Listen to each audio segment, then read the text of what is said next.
రామ్ చరణ్తో భేటీ అయిన అల్లు అర్జున్. పుష్ప 2 రిలీజ్ ముందు అల్లు అర్జున్ను రామ్ చరణ్ కలుసుకోవడం సినీ వర్గాల్లో ఆసక్తికర అంశంగా మారింది.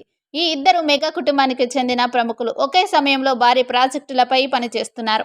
రామ్ చరణ్ తన బ్లాక్ బస్టర్ చిత్రం త్రిబుల్ ఆర్ విజయం తర్వాత శంకర్ దర్శకత్వంలో గేమ్ చేంజర్ అనే పాన్ ఇండియా ప్రాజెక్టులో నిమగ్నమై ఉన్నారు. అల్లు అర్జున్ మరోవైపు పుష్ప 2 కోసం తన పాత్రకు మరింత బలం, కొత్తదనాన్ని ఇచ్చేలా సమర్థవంతంగా కృషి చేస్తున్నారు. ఇక వీరిద్దరూ ఎప్పటికప్పుడు తమ ప్రత్యేక వ్యక్తిత్వంతో తెలుగు చిత్ర పరిశ్రమలో తమకంటూ ప్రత్యేక గుర్తింపు తెచ్చుకుంటున్నారు. అయితే వారు స్వతహా కుటుంబ సభ్యులు అయినా సరే సినీ పరిశ్రమలో స్నేహితులుగా, స్ఫూర్తిదాయక సహచరులుగా ఎదుగుతూ వస్తున్నారు. ఇటీవలి కాలంలో వారి మధ్య ఈ భేటీ మరింత ప్రాధాన్యం సంతరించుకుంది. దీనికి ప్రధాన కారణం పుష్ప 2 అంచనాలు. ఇది పాన్ ఇండియా స్థాయిలో ప్రేక్షకుల్లో విపరీతమైన ఆసక్తిని రేకెత్తిస్తుంది.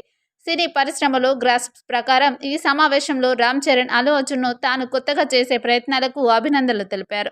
ఈ ఇద్దరి మధ్య ఈ భేటీ జరిగినప్పుడు ఇరువురు తమ సినిమాల ప్రోగ్రెస్, ప్రమోషన్లు మరియు సినిమాటిక్ అంశాలపై చర్చించినట్లు సమాచారం. పుష్ప మొదటి భాగం విడుదలైనప్పటి నుండి ప్రేక్షకులు బన్నీ యాక్టింగ్, అతని మాస్ అప్పీల్ విశేష ఆకర్షణగా నిలిచింది. అందుకే రామ్ చరణ్ కూడా పుష్ప సీక్వెల్ విజయానికి ఆశీస్సులు పలికారు. అంతేకాకుండా రామ్ చరణ్కు ఉన్న నటన అనుభవం, త్రిబుల్ ఆర్ వంటి విజయం ఆయనకు ప్రపంచవ్యాప్తంగా గుర్తింపు తెచ్చాయి. ఈ పరిచయం వారిద్దరికీ తమ సినిమాలపై పరస్పర సహకారాన్ని మరింతగా పెంచే అవకాశం కలిగించింది. అలాగే సోషల్ మీడియాలో వీరిద్దరు భేటీ అయిన ఫోటోలు ఇప్పుడు సోషల్ మీడియాలో వైరల్ అవుతూ అభిమానుల్ని ఆనందపరిచింది.